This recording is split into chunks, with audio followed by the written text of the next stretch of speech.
Hi guys, आप लोग को आज हम केवीएस के जनगणना टॉपिक केवीएस में मेंशन किया गया है जनगणना टॉपिक, जिसका बहुत ही इम्पोर्टेंट रोल है।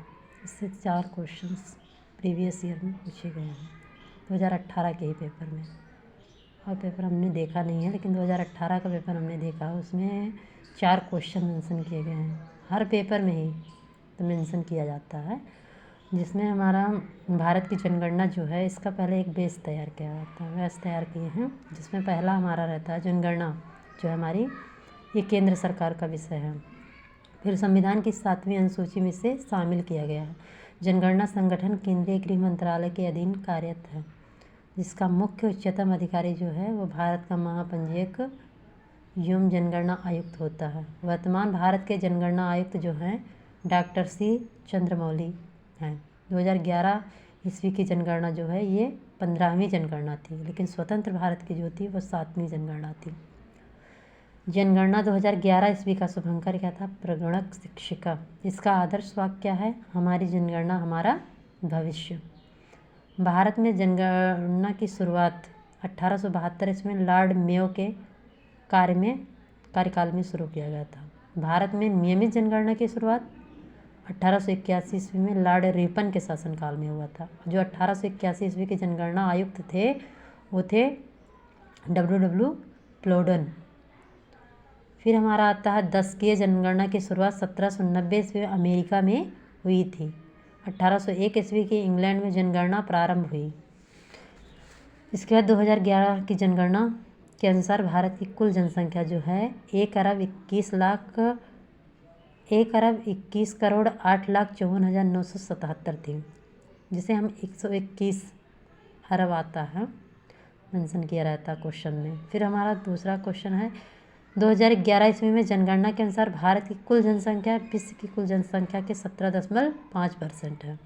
लेकिन जो सुपर टेट का जूनियर का पेपर हुआ था उसमें यह ऑप्शन ना होकर 16.5% था, इसलिए आप ऑप्शन में जो रहेगा लगभग लगा सकते हो। फिर इसके बाद हमारा केवीएस 2018 के पेपर में आया है जनसंख्या घनत्व।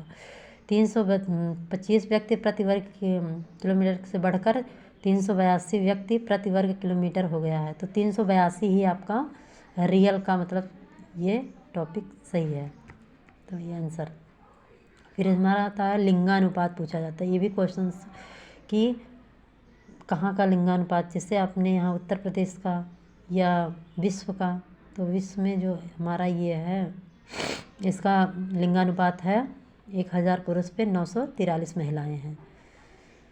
फिर इसके बाद आता है जनसंख्या में साक्षर लोगों की संख्या जो है 73% है, लेकिन ये भी सुपर टेट के पेपर में आया था, इसमें 74.4% सभी साक्षर महिला और पुरुष। लेकिन कभी कभी क्वेश्चन ये भी किया जाता है कि पुरुष का कितना है और महिलाओं का कितना है। तो पुरुष में जो है 80.9% है, महिलाओं में 64.6% है।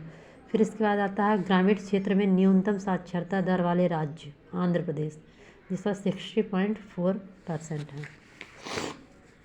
शहरी क्षेत्र में न्यूनतम साक्षरता वाला राज्य उत्तर प्रदेश है, इसमें 75.1% है। ग्रामीण क्षेत्र में सर्वाधिक साक्षरता वाला राज्य कौन सा है? केरल, 93% है।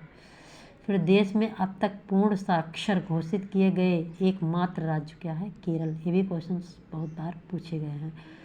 फिर इसके बाद हमारा आता है इसमें देखिए केवीएस 2018 में भी क्वेश्चन किया गया है, यूपी पीसीएस 2014 में भी है। जनगणना 2011 के अनुसार देश की कुल जनसंख्या कितनी है? नगरीय जनसंख्या जो है वो 31.2%, 31.16% भी आता है, क्योंकि अगर ये 5 से ज़्यादा रहता है तो इसमें ऐड हो जाता है, तो ये 31.2%, तो यही ऑप्शन सही होंगे।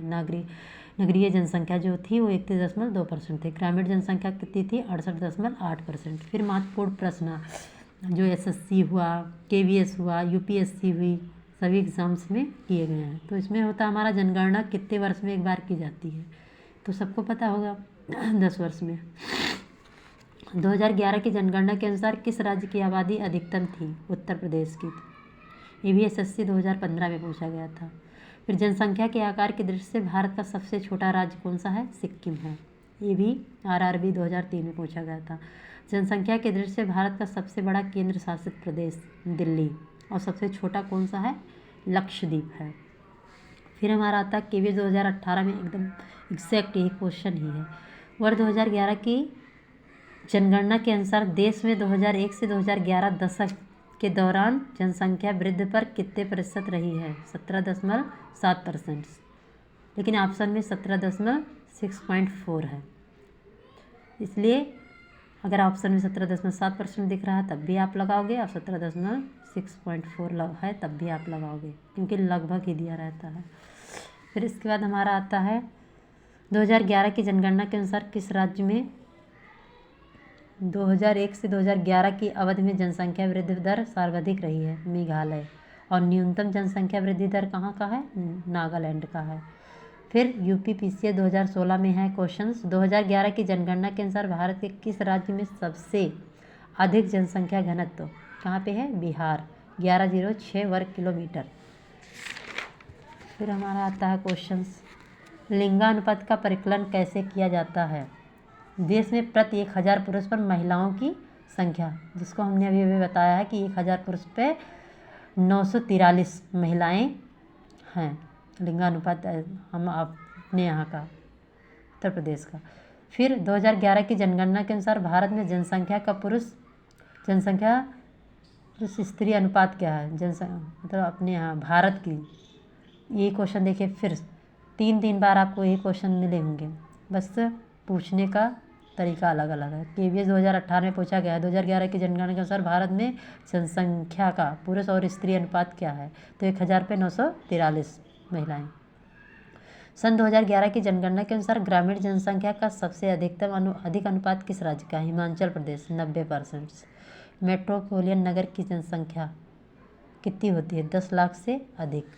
फिर इम्पोर्टेंट जो है हमारे SSC 2015 की, सर्वाधिक अनुसूचित जनजाति आबादी संकेंद्रित है मध्य प्रदेश का। भारत को प्रभावित साक्षरता दर की गणना की जाती है 7 वर्ष की उम्र से ऊपर की जो मतलब लोग हैं उन्हीं को काउंट किया जाता है। फिर UPPSC 2014 में पूछा गया 2011 में देश के राज्यों में किसमें साक्षरता दर सबसे कम थी? बिहार, 61.8%। फिर आता है हमारा UPPSC 2005 में, भारत में जनसंख्या वृद्धि के इतिहास में कौन सा वर्ष महाविभाजन का वर्ष कहलाता है? 1921। UPPSC 2009 में भी ये क्वेश्चन मेंशन हुए हैं।